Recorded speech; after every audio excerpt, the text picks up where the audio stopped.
یہ بندہ ایسا نہیں ہے کہ جس نے نبی صلی اللہ علیہ وسلم کے شان میں پہلی بار گستاخی کی ہوگی۔ نرسنگھ آنند کے نام سے یہ ہندو پنڈت غازی آباد کے ایک مندر میں اس ہندو پنڈت نے نبی صلی اللہ علیہ وسلم کے شان میں کیا زہر اگلا ہے، کتنی بڑی گستاخی کی ہے جو بالکل ناقابل قبول ہے۔ پہلے آپ اس گستاخی کو تھوڑا سا سن لیجئے، پھر ہم آگے بات کرتے ہیں۔ آہوان کرنا چاہتا ہوں، یدی آپ جلانا چاہتے ہیں ہر دشہرے پر تو اب تو محمد کو جلائیے۔ پوری دنیا میں جو خون خرابہ ہو رہا ہے، جس کے کارن خون خرابہ ہو رہا ہے، وہ ہے عرب کا درندہ محمد۔ گستاخی کو آپ نے سن لیا ہے کہ کتنے بڑے پیمانے پر اس منحوس بے غیرت انسان نے نبی صلی اللہ علیہ وسلم کے شان میں گستاخی کی۔ یہ بات 100% درست ہے کہ یہ بندہ حضور صلی اللہ علیہ وسلم کے شان میں سال میں 1 سے 2 بار ضرور گستاخی کرتا ہی ہے، اور حضور صلی اللہ علیہ وسلم کے شان میں گستاخی کرنے کے جرم میں اس بندے کے اوپر درجنوں FIR ہیں۔ لیکن یہ بات سوچنے کے لائق ہے کہ آخر اس بندے پر اگر درجنوں FIR ہیں تو اس بندے کے پاس اتنی کوریج کہاں سے ملتی ہے، اتنی ہمت کہاں سے آتی ہے کہ یہ بندہ حضور صلی اللہ علیہ وسلم کے شان میں گستاخی پہ گستاخی ہر سال کرتے جا رہا ہے۔ اس کے بہت سارے وجوہات ہو سکتے ہیں، لیکن کچھ بہت بڑے اور خطرناک وجوہات ایسے ہیں کہ جب تک اس بندے کو سرکار کا سپورٹ نہ ملے گا، جب تک اس کو پولیس کا سپورٹ نہ ملتا ہو، جب تک اس کے اوپر کمزور دھارائے، کمزور FIR نہ لگائے جاتے ہو، تاکہ جو ان منحوس بے غیرت بدبخت انسانوں پر جو حضور صلی اللہ علیہ وسلم کے شان میں گستاخی کرتے ہیں، ان کے اوپر کمزور ایکٹ لگا کے، کمزور دھارائے لگا کے یہ لوگ پھر عدالتوں سے بآسانی چھوٹ جاتے ہیں۔ کشمیر کے علاوہ ہندوستان کے اور بھی بہت سارے جگہوں پر مسلمان اس شخص کو گرفتار کرنے کی مانگ کر رہے ہیں۔ حالانکہ یہ گرفتار بہت بار ہو بھی چکا ہے، لیکن اس کے بعد یہ پھر سے بآسانی چھوٹ جاتا ہے۔ ایکچولی میں اس بندے کے اوپر یا کوئی بھی رسول اللہ صلی اللہ علیہ وسلم کے شان میں گستاخی کرے، اس کے اوپر کون سے دھارائے، کون سے ایکٹ لگنے چاہیے۔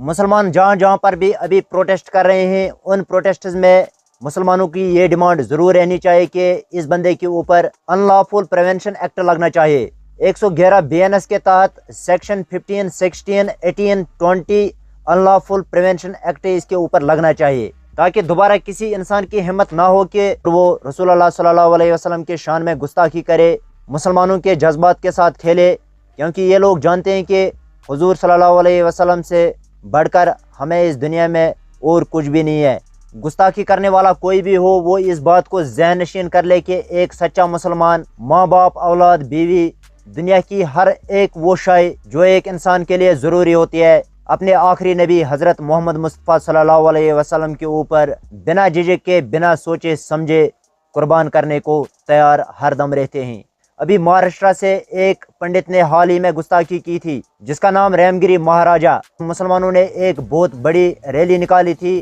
اور وہ ریلی مہاراشٹرا کے ممبئی سٹی میں پہنچ گئے تھے۔ ریلی کا مقصد صرف اور صرف یہ تھا کہ رام گری مہاراجا کو گرفتار کیا جائے، اس کے اوپر FIR لانچ کیا جائے، کیونکہ مہاراشٹرا کا CM رام گری مہاراجا لعنت اللہ کو ساتھ دے رہا تھا کہ اس بندے کا کوئی ایک بال بھی بگاڑ نہیں کر سکتا ہے۔ یہ ہے ہمارے دیش کے پولیٹیکل لیڈرز کا حال، جو اپنے سائے میں رکھ کر کچھ سانپوں کو پال لیتے ہیں، پھر ان کو ڈسنے کے لیے باہر بھیج دیتے ہیں اور پھر بڑے شان سے ان کا تحفظ بھی کرتے ہیں۔ مسلمان لوگ اگر ابھی بھی برداشت سے کام لے رہے ہیں، اس کا مطلب یہ نہیں ہے کہ مسلمانوں میں طاقت نہیں ہے یا مسلمان ڈرپوک ہیں۔ اگر کوئی یہ سوچ رہا ہے کہ مسلمانوں میں طاقت نہیں رہی ہے، مسلمان ڈرپوک ہے، تو وہ مسلمانوں کی تحریک پڑھے، تاریخ سے ضرور پتہ چل جائے گا کہ مسلمان کون تھے، مسلمان کون ہے۔ مسلمانوں کا مذہب برحق پیارا دین اسلام مسلمانوں کو قطعی یہ نہیں سمجھاتا ہے کہ تم اپنی زبان سے، اپنے ہاتھوں سے کسی کے اوپر حملہ آور ہو جا یا ماحول کو بگاڑنے کا ذریعہ بن جا، بلکہ ہمارا برحق دین اسلام ہمیں یہ سمجھاتا ہے کہ تم مسلمان غیر مسلمانوں کے ساتھ صلاح رحمی میں رہو، تم لوگ دنیا میں امن و شانتی سے رہو۔ لیکن اگر اسی طرح حضور صلی اللہ علیہ وسلم کے شان میں آئے دن گستاخیاں ہوتے رہیں گے تو وہ دن ضرور آ جائے گا پھر کہ مسلمان اپنا صبر و تحمل کھو جائیں گے اور اللہ نہ کرے یہ دیش کسی اور راستے پر چلا جائے، مسلم اور غیر مسلم ایک دوسرے کے دشمن بن جائے اور اس دیش کا نقصان ہو جائے۔ ہندوستان کے مسلمانوں کے علاوہ غیر مسلم سارے ایک جیسے نہیں ہیں، یہ صرف کچھ لوگ ہیں جو لوگ ہندو مسلم کو آپس میں لڑانا چاہتے ہیں تاکہ جو ان کی دال ہے وہ بھرپور گرم رہے، اپنی راجنیتی کے لیے، اپنی پولیٹکس کے لیے، اپنی سیٹ کے لیے، ایک پولیٹیکل لیڈر کسی بھی حد تک جا سکتا ہے، یہ لوگ صرف وقت کا انتظار کرتے ہیں، اور جب وقت آ پہنچتا ہے تو پھر یہ لوگ نرسنگ آنند جیسے شخص کو ہمت دیتے ہیں، ان کو تحفظ دینے کا وعدہ کرتے ہیں، ایسے بیان دیتے ہیں جو مسلمانوں کے جذبات کو اکسانے کی کوشش کی جاتی ہے، یہ پروٹیسٹ کرنے پہ لگ جائے، یہ آواز اٹھانے پر لگ جائے، اور پھر جب ایک مسلمان اپنے حق کی بات کرتا ہے تو اس کو دیش روہی کا الزام لگایا جاتا ہے، دیش کا غدار سمجھا جاتا ہے، اور نفرتوں کے بازار کو گرمایا جاتا ہے۔ اور اگر دیکھا جائے تو اس دیش میں سب سے بڑا اگروادی اگر کوئی ہے، سب سے بڑا ٹیررسٹ اگر کوئی ہے تو وہ رام گری مہاراجہ لعنت اللہ اور آنند نرسنگ لعنت اللہ جیسے ہیں، کیونکہ مسلمانوں کے نزدیک ان سے بڑا اگروادی، ان سے بڑا ٹیررسٹ کوئی نہیں کہلاتا ہے جو حضور صلی اللہ علیہ وسلم کی شان میں گستاخی کر کے چلا جائے اور اس کے اوپر پھر کوئی ایکشن نہ لیا جائے، کمزور دارائے لگا کے ان کو پھر بآسانی سے چھوڑ دیا جاتا ہے۔ اس لیے ہم مسلمانوں کو چاہیے کہ اپنے نبی صلی اللہ علیہ وسلم کے عزت شان بان کے تحفظ میں ہمیشہ کھڑے رہے، بے غیرتی چھوڑ دیجئے، بے حسی چھوڑ دیجئے، اپنے دماغوں میں سے دنیائی لالچ کو نکال دیجئے، وقت کے بڑے بڑے فرعونوں کے ساتھ اپنا تعلق نہ بنائے۔ اگرچہ آپ کے پاس اس دنیا میں شان، شوکت، دولت، طاقت کمی ہوگی،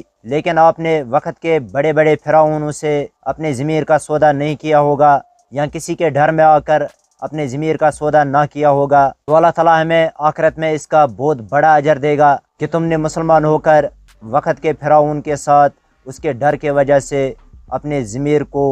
نہیں بیجا، اس کے ساتھ اپنے تال میل کو نہیں بڑھایا۔ آپ دیکھو ذرا اسلام کے تحریک میں جتنے بھی فرعون ابھی تک کھڑے ہوئے، ذرا اس بات کو ذہن نشین کر لو کہ اسلام کے تحریک میں جتنے بھی فرعون ابھی تک کھڑے ہوئے، اللہ نے کسی بھی فرعون کو پیچھے نہیں رکھا ہے، ہر ایک فرعون کو اللہ تعالیٰ نے عبرتناک طریقے سے ختم کیا ہے۔ اس لیے ہر بار اپنے آپ میں کانشس رہیے، اپنے دل و دماغوں میں سے ڈر کو نکالیے، ایک سچے مسلمان کی طرح زندگی گزاریے۔ باقی ملتے ہیں ایک اگلے ویڈیو میں ایک نئے ویڈیو کے ساتھ، and always Allah bless you all.